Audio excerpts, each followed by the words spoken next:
Welcome to part 3 of our sales process series. This video covers pitching and closing in your sales process. If you haven't checked out part 1 or 2, they're on the screen. If not, let's dive in. Cool. Now we're in the committing phase. Okay? So temp check, onboarding, investment. So how do we do this? So I say, cool. So after I finish the last one, I say, so that's number 4, but what questions do you have about those 4 things specifically? What questions do you have about the process? Okay? If you ask what questions do you have, they might go to price, but we want to redirect and say about those 4 things specifically. Okay? Then they're going to start asking questions. So what you want to do at that point is you want to make it a game to answer their question in as few words as possible. Right? So I have a rule of 2 sentences or less, but if you can do it in 1 word, that's the best.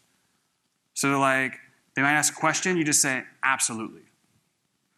Do you guys offer one-on-one? 100%. All the time I'll just say that and then pause. Now, if it's an ambiguous question to where you don't really know the reason why they're asking, you want to say, you want to ask a question to uncover maybe a potential hidden objection under that, okay? So for instance, if they say, well, do you guys do group coaching? You could say, well, there's components of our offer that are community-based, but just so I can understand and answer your question specifically, is there a specific reason why you're asking? Oh yeah, well, I was a part of so-and-so's program, and there was 400 people on each call, and they said there was coaching and access to so-and-so, but it wasn't. So I just want to make sure I'm not going to be left out in the dark. And then so now we can handle the objection. Does that make sense? Because we actually know what the real, they're not asking, is there group coaching because they want there to be group coaching, and they're asking it because of the opposite reason. They had a bad experience. So then we can say whatever we need to say to handle that. But if we don't, it's kind of a trap, right? So that's very, very, a lot of people teach that in sales. So after we get everything out, we'll say, cool. So okay, another thing too is when they start asking you the questions, there's a lot of times where it's they end up taking control of the call, right? But you kind of need them to ask the questions and pull the information from you. So here's a little tiny subtle thing that I learned. And again, I don't even know where I got this. I think I just started doing it. That helps you lead while they're asking the questions. So you answer it, and you say, does that make sense? Cool, what else? What else? Yeah. I don't know why that, I don't know how I came up with that, but that works really well. And so you answer it, and they're like, do you offer one-on-one support? Absolutely. What else? And then they just, and then I say, what else? And they're like, I think that's it. Cool. How do you feel? How do you feel about the process, those 4 things specifically? Do you feel like that's what you need to be able to get your real estate business to $50,000 a month? So I do I kind of ask, you're not really supposed to ask multiple questions in one question. I kind of do it with that one for some reason. And so do you feel like the process is what you need to get to desired outcome? So what am I asking in that question? That's the trust one, right? Are you bought into the thesis? Are you bought in that this is the simultaneous explanation of why everything you tried in the past failed, why this is going to be different? So are you bought into the thesis? Are you bought into the dominant belief? Does that make sense? Okay? So that is key. So what I'm doing here is I'm getting them bought in. I need them to believe that this is the right thing and now is the right time. So what we want to look for here is a lot of times they won't say no, even though it could happen. I mean, if they say no, you totally were screwing some stuff up earlier. But what's either going to happen is they're going to say something like, oh yeah, man, this is what I've been waiting for a long time, right? That's a certain answer. But here's a lot of times what they'll say. They'll say, I think so. I think so, right? That's not a yes. A novice salesperson will be like, yes. That's not a yes. That's a no, right? So you say, okay, yeah, I hear you. And so just to be totally clear, what's really important to us is alignment. So when you come in and work with us, we're essentially rolling up the sleeves, getting in the trenches with you. And I mean, our team is all in on this thing. So it's important to us that you feel really good about the process. You know what I mean? Yeah. So just to be 100% clear, on a scale of 10, 1 being dude, this guy sucks, get me off the phone, and 10 being that's exactly what I need, where do you feel like you fall at exactly? And then now You want to see what they say. If they say 9 or 10, that's fine. If they say 8 or below, you say something like, gotcha, man, I appreciate you being honest about that. What exactly do you feel like is keeping you from being at 8, 9, or a 10? If they say a 9, you say, dude, I totally understand. And you know what? Nothing's really a 10 out of 10. Like, nothing in life, name one thing, that's 100% certain. So really, you telling me you're a 9 out of 10 is about as close to 100% certain that you're ever going to be. So now, you see how I just redefined it as a 10? Yeah, that was a ninja one. Yeah. I think I just said that one time, and I was like, it was one of those things, I was like, I gotta write that down. It's like, I don't know where that came from. Most of this stuff comes from like really sucking, and then like you do one thing, right? You like write it down, and you're like, and it assembles over time into a bunch of like little tactics. Cool. So, that's basically it. So now, once they say, let's just say they say, dude, 10 out of 10. This is exactly what I need. You say, cool. Well, so you feel good. No questions. So what's next? Where do you want to go from here? Well, what's the price? Oh, well, like, how do you get started? Right? So this is, again, really cool way to get them to ask for the price. So like, and for whatever reason, like it's one of those things that is kind of, it's not really salesy, but I don't know why. I've said this, when I used to say this on sales calls, people would be like, this is where people would be like, dude, if you ever leave, like, let me know because I really want to hire you. Like, they're like, you're really good. Like, it would always be at this part for some reason. So then what you do is, instead of giving the price, what you do is the next step, this is a little bit of nuance, is you frame what's going to happen after you give the price, before you give the price, right? So imagine, I had a mentor explain this to me one time, and he was like, imagine like there's like a walkway, and then there's like price, and there's like a black hole, and then there's like the program. So it's like what you want to do is essentially eliminate the black hole by explaining what's going to happen before it actually happens. So you really want to paint, because like that the price is like the investment is like the leap of faith, right? So we want to paint what's going to happen, like we want to paint where they're leaping to, what's going to happen, like as much certainty and detail as possible of the next steps before we even tell them what the price is, so they're certain. So they're not going into the black abyss. Okay? So I say something like this. So you process the investment with me, and then once we take care of that, what we do is we set a baseline. So essentially, we'll give you some homework, we'll give you some stuff to fill out, and then what we would do is we set up what's called your implementation pathway call. That's where we're going to decide when we're going to meet, how we're going to meet, how often we're going to meet, things you're going to do, things we're going to do, resources you need to go through, resources we need to send you, and so on and so forth. Everything's all customized. So really, that implementation pathway call is going to set the stage of the next 30 and 60 days of us working together so that you can get your real estate business to a point where you have enough leads to hire those listing agents that you want. See what I just kind of made that one up, but that's basically what you're doing there. Then from there, we're ready to rock and roll. Does that sound good? Oh, yep, cool. And then the investment is just 10K. That's all I do there.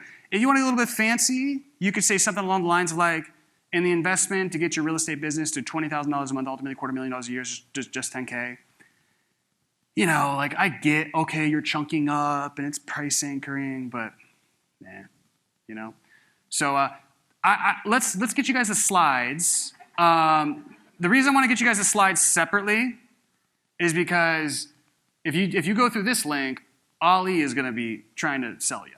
He's going to be following up. So have Austin give you guys the slides. I'll share Do I the have time for slides. questions, or did I go really long? We have questions. We have time, for sure. Oh. Who was the person who asked? Okay. Here, hold on 1 second, Mom. So curious if you've ever played. Oh, Yes. it's pretty loud, but okay. Curious if you've ever played around with dropping the price before the pitch after the transition. Yeah, you can. I just don't know. Yeah, I don't think there's like that's like so wrong and my way's so right. But I guess like my question for whoever would do it that way is like, what would be the benefit? Okay. Can I answer? Yeah, and like I do feel like you have a little bit more control if you don't do it. It also depends on the market, right? So like, so the person who I've heard that advice from before, that advice came from a B2B context, right? So like, if you're selling something in medical sales, I could see obviously dropping the price right from the beginning, and then you're building value throughout the pitch, then you're asking for a commitment. That could work because they're not hearing the price and being like, I'm out, you know? Like, but if you're selling like somebody who barely makes any money on a 5K weight loss program, so you're asking somebody who's not making money to spend discretional income on that, I think it helps to have it at the end. So they're like totally bought in on doing it, and they're like, holy shit, that's more than I thought. And then you got to handle it then. Because I think if it's like a market that's scared or doesn't have money, essentially what's going to happen is like you could drop it right in the beginning and then they're out. But if it's like, you know, like for our company, our B2B company, Sales Team Accelerator, for that, it's like, you know, if we tell them it's 24K in the very beginning, I mean, some of them will probably get scared and be like, oh, dude, that's not what I want, right? But there's a lot of other ones that would be like, oh yeah, like, well, what is it? Like, they're not really making the decision based on price, they're making it based on value. So maybe that's a good dichotomy to answer your question. If the prospect is making the decision, like if they're coming in and trying to make a decision based on value and not price, so they're more sophisticated, that way can probably be better or equal. But if it's like definitely like a low sophistication market, they're gonna be really scared, they could get shocked at the price, I would leave it to the end. Okay. You know, but it's, to be candid, it's one of those things that I don't think it matters that much either way. Okay. We just found it's like an energy, like it changes the energy of the call when we drop it early. We're dealing with business owners, but we're selling a B2C offer. And so we found that dropping like the energy there and then building it back up in the pitch and then handling the objections at the end, even if they say they can't afford it, we still walk through the pitch. Yeah. And we build payment plans even before the pillars. Yeah. Yeah, so I wouldn't do any of that, but that's just me. I can only tell you what's true in my own experience. So like, you know, like take what I have and try to do it in a way that works for you, right? I always try to like establish the baseline and then try to like do it from somebody who's done it before, and then like if you find a way that works for you, then do it that way. I just think also with payment plans, like we didn't go over objections, but I use the payment plans as negotiating leverage. So I drop the price, and then they're scared, and then what I do is I try to get them back bought in on the thesis. So I say like, well, no problem, you know, how do you feel about the process specifically? Like, do you still feel like this is what you need to get to outcome? Oh yeah, I still feel like that. Then I isolate money, and then we objection cover with the payment plan. So I would never want to give my payment plans away up front, because that's how I close so many deals, is I pitch the pay in full price, and then I use the payment plans as essentially negotiating leverage at the close. And I use them as the final components to my loops. So yeah, I mean, again, like it's not the end of the world, but I just don't see like a benefit to doing it opposed to at the end.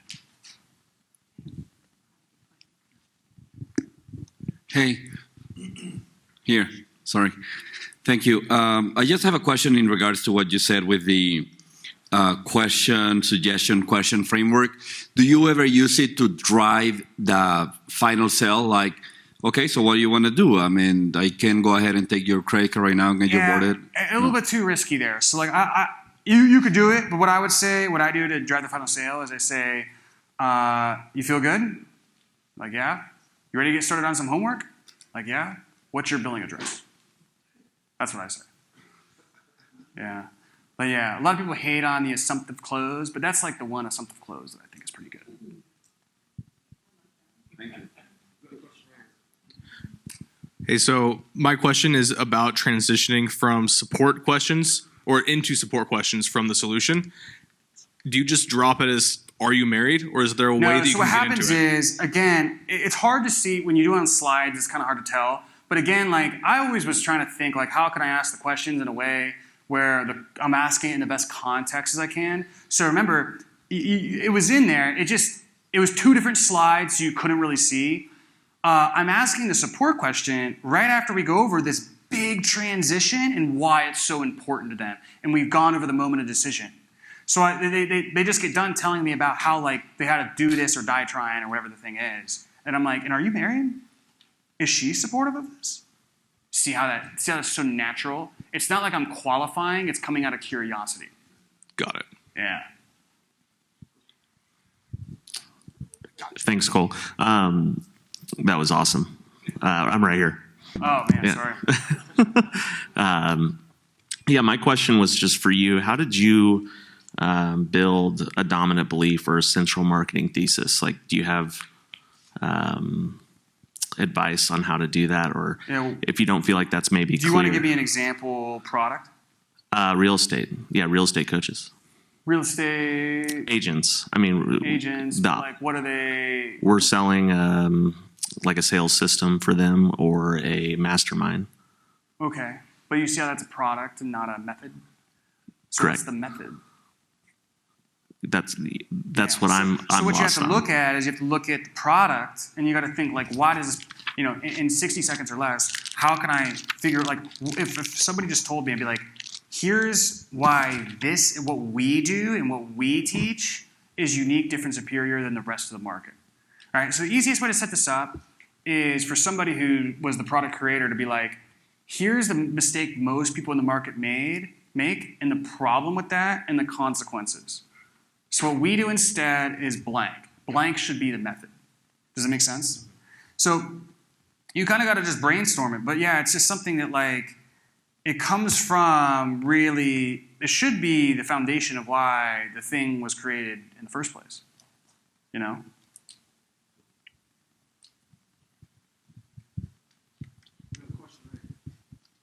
Hi. One comment that I had is, did you really mean it that you don't know exactly why any thoughts or what are your thoughts doesn't work?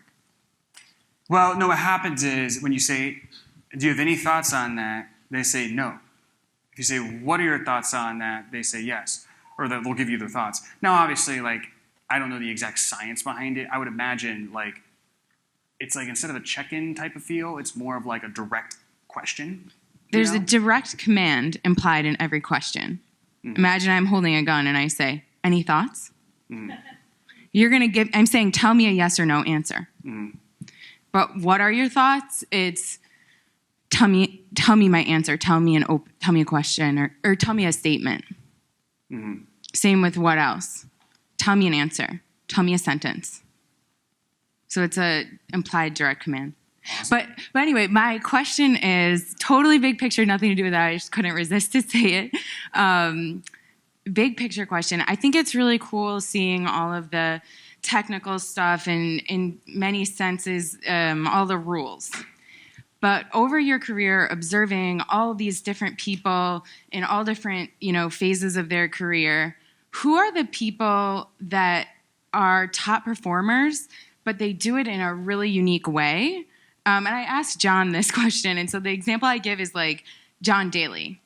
He's just not out there, at 4 a.m., getting up and drinking a glass of water and eating salads and going to the gym. Like, he's doing his own thing. So who are people that you see that are really successful in unique ways? In sales or in general? Could be either, but yeah, especially in sales. Man, I mean, I'm sure I know a lot of people. I was thinking in sales, there's this one guy who sells for Sam Evans. His name's David Dre, and he is very different. And he is like, he don't do anything I teach. But he's really good. Yeah, he's really good. But yeah, he's strange. I mean, he's like one of my good buddies, but he's like really different. He's more of a pipeline salesperson. He was trained by Grant Cardone, so it's like he's like 20-minute calls. Like he just tries to find a little bit and just get an angle. Like he sold me into something, and he didn't even tell me about the product. He was just like, "There's a group of 5,000 people all in your target market, and I'll give you 3 referrals." That was it. And it was like, it actually made sense. I did buy it. So I was like, oh, okay, yeah, that makes sense. But he wouldn't sell everybody like that. So he's very different, and he also basically is one of those people doesn't sleep. So he's he sleeps for like 3 hours at a time, and then he's like one time he sold me, and he lives in Iraq, so it was 5 a.m. his time, or not even that. It was it might have been 5 a.m., but he wasn't waking up early. He was yeah, I've just been calling Call of Duty. He's I've been playing Call of Duty all night, prospecting. But he's a madman prospector. Yeah, so he's different. Yeah, I don't know. I'm sure I could think of several different people. I think Owen, who's speaking tomorrow, is definitely different. He's got his own unique story. Huh? What's the name? Owen. He's speaking tomorrow. Thank you so much. Cool. Only question again. We got time for 1 or 2 more questions. Erring on the side of being more aggressive when you're closing, and this one being when it comes to cash collected, So the market being a biz op offer for a coaching business. And with it, my question around either, let's say they have $5,000, it's a $7,500 offer, trying to get them to make the decision and bite down on more, like a shorter payment plan or paying in full, or in the case of like versus a 5-month payment plan or getting funding. So here's what you do. You say, so let's say they say, man, that's a lot. You drop the price, like, that's a lot. No problem. When you say that's a lot, do you mean like you really want to do it? It's just like you physically don't have the finances? Or do you not feel like the value of you getting your real estate business to $600,000 a year for the next 5 years is worth $10K? Right? I mean, I'm just really struggling finding. See how they can't answer the other one. I just like framed it the other way. So they're like, well, I'm just really, really struggling. Okay, cool. So like, just stay clear on my end. How do you feel about the process? Like, do you still feel? Because remember, I just asked them that. Do you still feel like that's what you need to be able to get to an outcome? They say, oh yeah, definitely. Cool. So money aside, you're 100% in. So I stack those double tie downs. So I do the less commitment. Do you still feel like it's what you need to get the goal? Yes. Great. So money aside, you're 100% in. You got to use 100%. Because what I really want is them actually to have an objection. Because I don't want to do the whole money thing and then it's not what it is. So like I try to get the uncertainty-based objection first, because I have to get them first tied down that this is the right thing, now's the right time, before I move on the money. And then so that aside, are you 100% in? Yeah, I'm 100% in. Okay, cool. Well, look. I know it's 10K. Most of our clients do it right up front, but for certain of our clients, we break it into payments. So it just kind of depends on what you need, and it has to be necessary. But would you be open to having an honest conversation financially, getting everything out on the table, so we can see if this is the best route for you, and if it is, how we potentially might be able to make that work, right? So then you say that. And then you say, oh yeah, I'd be open. Cool. And then you say, so how much money are you planning on bringing in the next 30 days? And they say, whatever they say. Gotcha. How much is net? Oh, I have about 2K. Okay, so you have 2K net cash flow. Now, what's your cash on hand right now exactly? Okay. Now, you got to look for a specific number. So they're like, I got 10K in the bank. That would be a good answer. But if they're like, nothing, you got to say, I'm not asking how much you can spend with me right this second. I'm just actually asking, how much do you physically have? Like, let's start with your checking, right? And so now, granted, like, that sounds pretty invasive, but if I build tons of trust and they just told me they really want to do it, it's just the money, they're going to tell me what's in their checking account. So what's in your checking? Cool, what about savings? Okay, great. And do you have access to credit? What does that look like? So I flush out all the finances, I get all the information, and then I say, and look, you really want to do this, right? Yeah, I really want to do it. Cool. Because look, I don't think the best thing for you is to drop, sell your car and come into this for 10K up front. I also don't think the best thing to do for you, based on what you told me earlier, is to do nothing. So what I'd be willing to do is let you in for half. That way, you can come in, you can build out your offer, you can get your lead generation set up, you can get a few clients, close a few clients to where when that second payment comes around, that's basically like an afterthought. So, if I'm willing to do that for you, are you willing to move forward right now?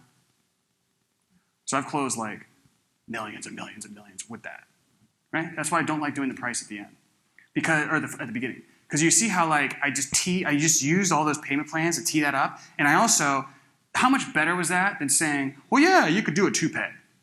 I said, you see how like I didn't even say 2-pay. I said let you in for half to where when the thing comes out 30 days in a row, you already did future pace. There was like a lot of things I did there. I've said that thousands of times though. So like, does that make sense? It does. That's how you do it, dude. Yeah. And you just know what's in their bank account, so you don't want to like put them in a bad position, but you can give them the highest price point that they can ethically do, which is the best for them. We can tell you from experience, people who pay more up front, they get better results, and they just like believe in themselves more. They burn the boats. It's like night and day. People who pay more up front do better. So it's it is the best thing for them by far. But do you see how I did that? A lot of we isolated. We got permission. Then I pace leads. So I said, how much net free net cash flow before I asked, what's your cash on hand exactly? You got to use the word exactly. Then I say, I'm not asking what you can spend. I'm asking what like you actually have, right? If there's resistance there, then I know there's an objection. Then I ask about credit. And then I do the moral authority. I don't think the best thing is for you. I don't think the best thing for you is to X, but I also don't think the best thing for you is to Y. So because of that, I'm going to concede. What I'm willing to do is blank. And I act like the payment plan is this huge thing. I'm willing to blank so that you can blank, blank, and blank, so that by the time that next payment comes around, 30 days down the road, it's an afterthought. And then I finish off with this phrase. I say, so if I'm willing to do that for you, are you willing to move forward right now? So I don't just offer the payment plan. I ask for a trade. If I give you that, will you do that? Will you say yes now? You see how I did? When you want to close, you usually trade, right? Unless they buy right away, you got to trade, okay? So then if they don't say yes, it's like you got to handle some more objections. And then I might be like, if I have to go down to a 3-pay, I'll be like, and will you do it now? And will you give us a case study? So if I make concessions, I ask for more. And will you promise me that you will show up, we'll do blank? So you see how I'm trading off like that? Yeah. So I don't like giving, so I didn't want to say that when we were answering the whole question about price in the beginning versus price at the end. But if I drop the price in the beginning, I guess I can still do that, but I certainly wouldn't drop the payment plans at the beginning. I would never drop the payment plans with the offer. I would never say, yeah, it's either one payment of 9 or 2 payments of 5. I would never say that. Because like you see how I did all that judo with the financial objection.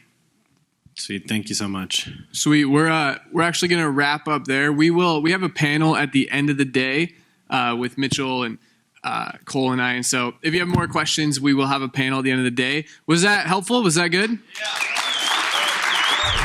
All right, hope you enjoyed the final video. If you haven't seen either part 1 or part 2, they're on the screen right now, or you can check out my videos section for more content just like this one. See ya.